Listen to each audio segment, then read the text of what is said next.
TASC is very honored to institute the first Patrick Rice Award, and to explain this a little better, we have Scott Wright from TASC, who's the Education and Outreach Coordinator.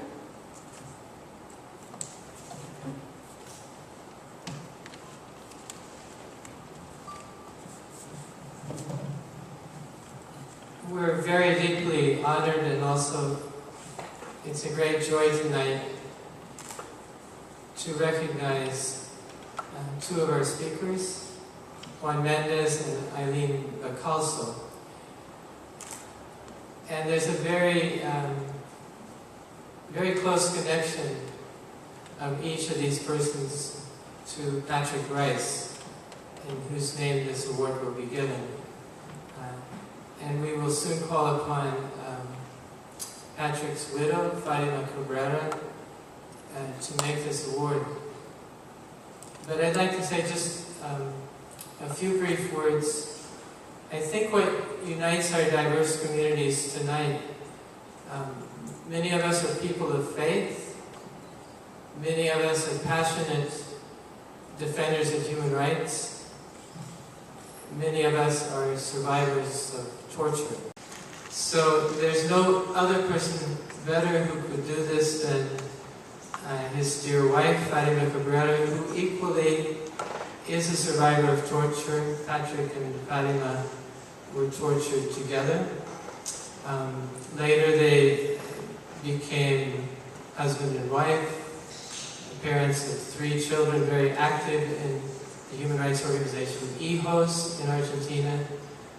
Fatima, like Patrick, is a deep person of faith, passionate and ardent defender of human rights.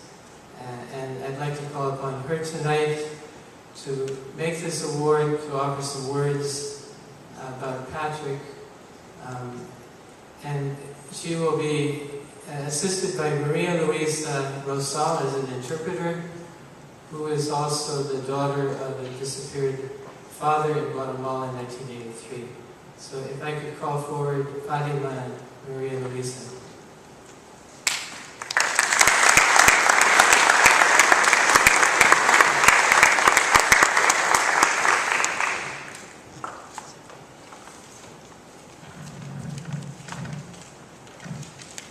Buenas tardes. Agradezco la invitación de TASC a esta campaña nacional de las religiones y a todos los compañeros sobrevivientes de tortura, a Juan Méndez, amigo de Patricia, que compartió parte de su camino, a Eileen, que también ha sido una defensora incansable por las víctimas, y fundamentalmente llevar esta reflexión para destacar la coherencia de vida de Patricio. Patricio fue un sacerdote que llegó a Argentina y América Latina desde Irlanda.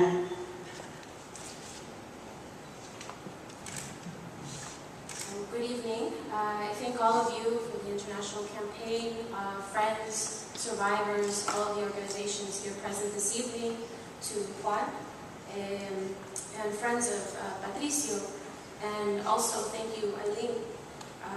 Your work in the support of human rights and accompaniment of family members is so important.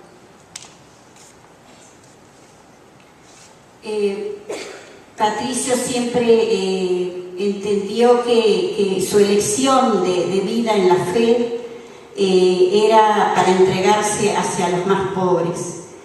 Y cuando llegó a Argentina se encontró que a él fue a una universidad donde era una población muy rica porque era ganadera, y allí empezó a cuestionarse diciendo: yo no vine a este lugar del mundo para tener privilegios.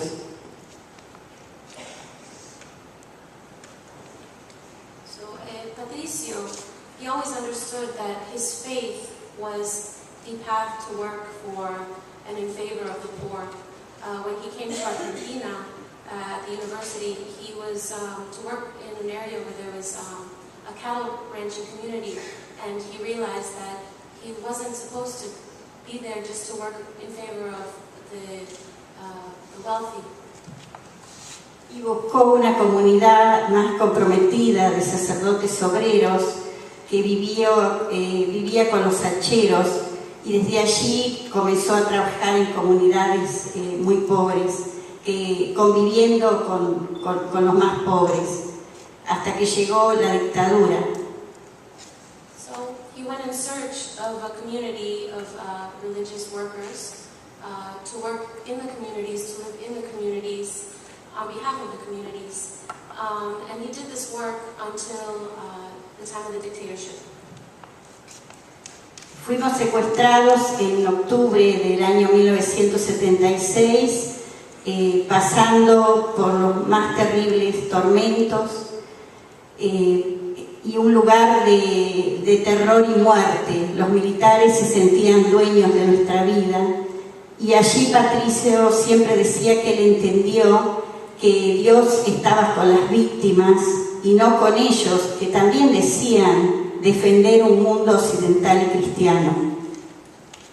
In October of 1976, we were kidnapped and we went through a terrible phase of torments, terror, of death, where the military believed themselves to be in charge and owners of our own lives. And Patricio always said that God was with the victims. And the military at this time also said that God was in their favor, on their side. Junto a Patricio, yo también fui catequista y siempre creí en una iglesia del pueblo. En Argentina fue muy reprimida, distintas iglesias. Hay un listado de más de 200 víctimas entre laicos y religiosos de diferentes religiones. So with Patricio, I was a catechist, and I too believed in a church of the poor. And as a result of the repression, over 200 religious workers were victims of the dictatorship. Un poco antes de morir, Patricio había comenzado y denunciado de una capilla que fue hecha en la dictadura en la Escuela Mecánica de la Armada, donde hubo 5.000 detenidos desaparecidos y además nacieron 65 niños en cautiverio. A short while before his death, Patricio denounced these atrocities in a chapel in the ex-ESMA, which was the mechanic school of the Armada in Buenos Aires, where 5 million people were captured and tortured, and about 65 children were born in captivity. Hoy, por pedido de las madres de Plaza de Mayo y familiares, ese espacio interreligioso tiene el nombre de Patricio Reis, y hay un gran cartel en la puerta donde denuncia lo que hicieron los capellanes de las Fuerzas Armadas, y comienza a tener distintas actividades, entre ellas hace 3 años que hacemos un Vía Crucis ecuménico por las víctimas. And today, by request of the Madres de la Plaza de Mayo and other organizations, that chapel where he denounced these atrocities has the name of Patrick Rice. And it's a place now where there are various human rights activities, various human rights organizations. It's been taken back as a space for memory. Just one example, there was a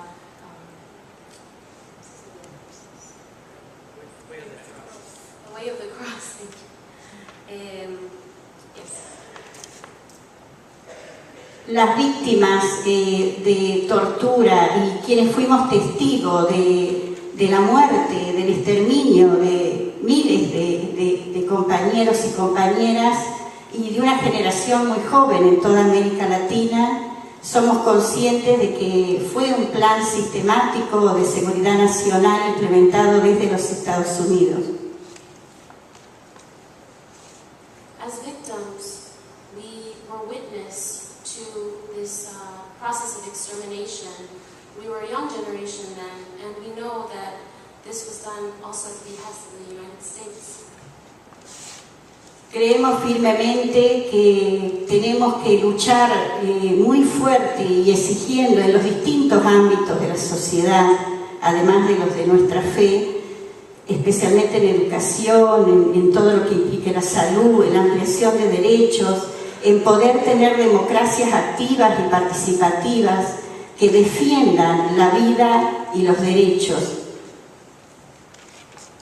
We believe that this struggle needs to continue, not just in the religious communities, but in every corner of society, in education,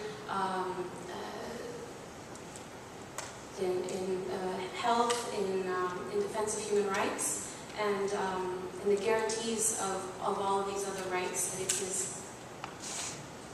Estos días falleció el domingo Laura Bonaparte, una gran amiga nuestra, que vino muchas veces también a denunciar aquí, y entre el mensaje que ella daba decía: si bien nunca dejaré de ser víctima del genocidio, si bien mi duelo se apagará conmigo, nunca lograron encerrarme en ese espacio donde la muerte ronda la derrota.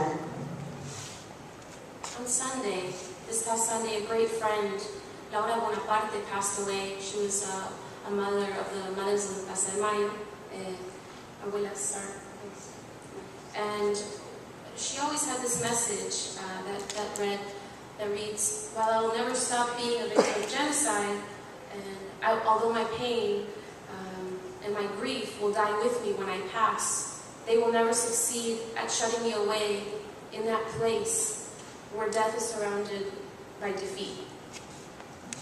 En Argentina hoy somos un ejemplo en el mundo de tener 2.500 procesos abiertos y más de 250 represores que estuvieron en juicios, y muchos tienen cadena perpetua.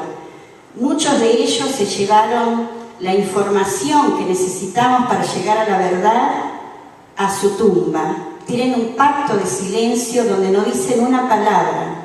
Sin embargo, las víctimas, que son miles de víctimas, jamás tuvimos ningún espíritu de venganza, y al contrario, ellos son respetados en todos sus derechos, lo que demuestra que debemos partir de otra cultura, de una cultura de respeto a los derechos humanos, de la paz, de poder superar y enfrentar nuestros conflictos desde una política de no discriminación y de diálogo.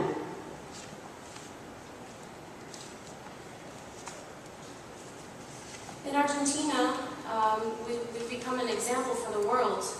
Today, there are 2,500 cases being brought to justice. Over about 250 convictions already, many of them with life sentences.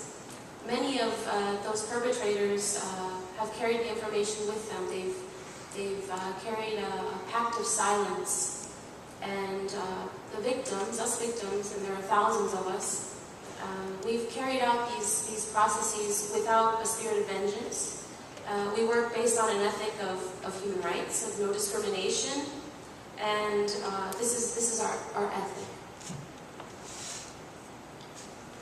Para mí es un honor y un gran gusto entregar hoy este premio y este reconocimiento entre mis compañeros sobrevivientes a Ailín y a Juan Méndez, y agradecer a todos ustedes y a TAS poder entregar esto en comunidad.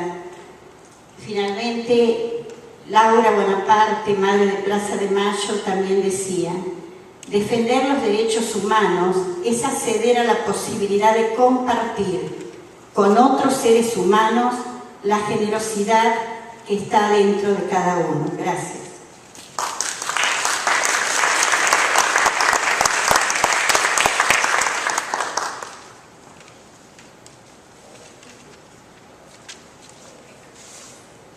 So for me, it's an honor to give this award to Ailín and to Juan Méndez. And I want to thank you all for your presence and to share this event and this moment, and also to TASC. do this together in a community. I want to also say something else that Laura Bonaparte would also say.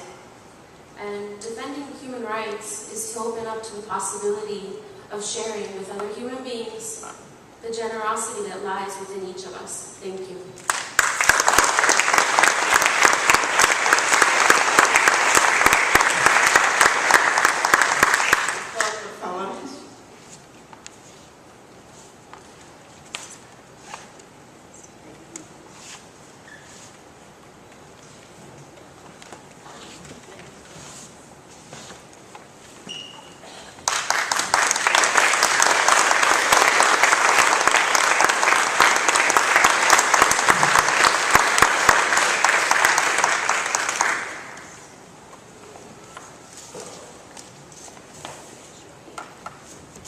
In the name of our coalition, the International Coalition Against Enforced Disappearances, where Patricio was the focal person before his death, and the name of the Asian Federation Against Involuntary Disappearances, I would like to thank very much TASC and Fatima for giving me and our organization the honor to receive the first Patrick Rice Award.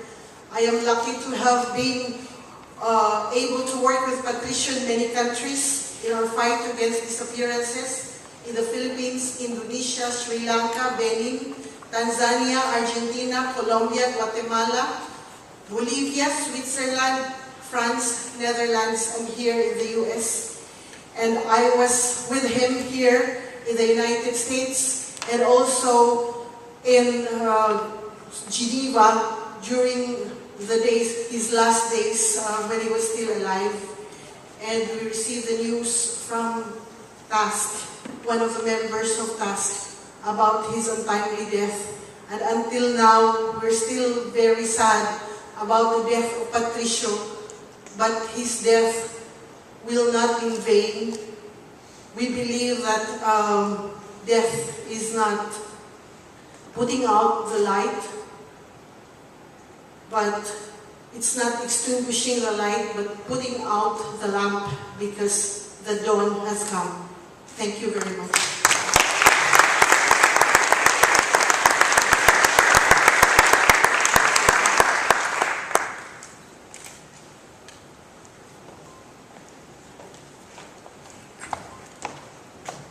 Muchas gracias, Fátima.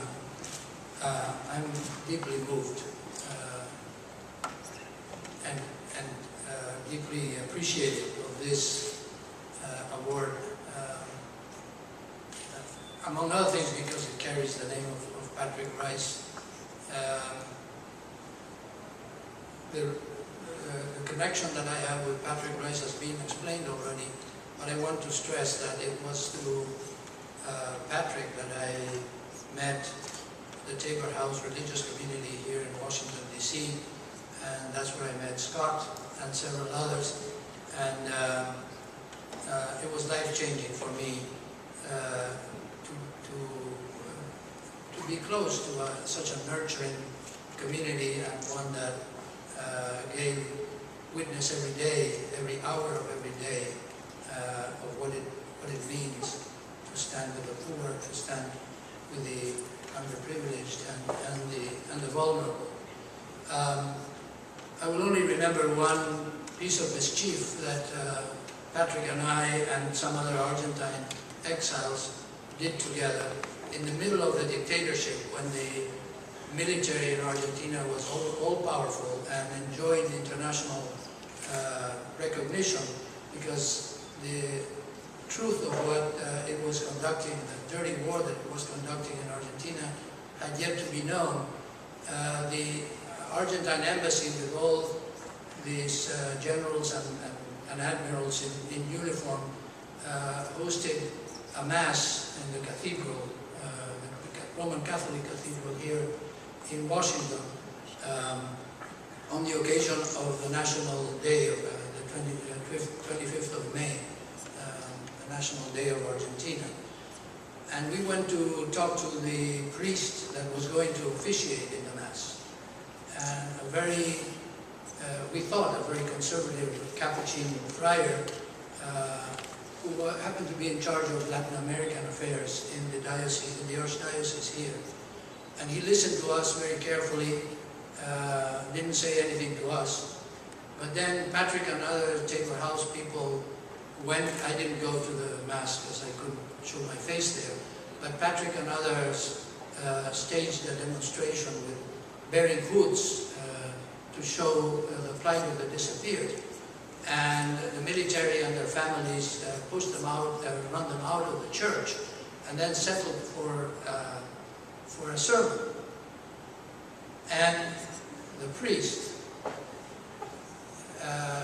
said a sermon in which he told everybody in attendance that he had just been in Puebla, Mexico, talking to the mothers and grandmothers of Plaza de Mayo, and that he thought it was a disgrace that they couldn't be told what had happened to their loved ones. And that priest was Reverend Sean O'Malley, who is now the Archbishop of Boston. Wow. And I have the best memory of Sean O'Malley, thanks to Patrick Rice. So with that anecdote, I just want to say why you can see how moved I am by your gesture to give me an award in the name of Patrick Rice. Thank you very much.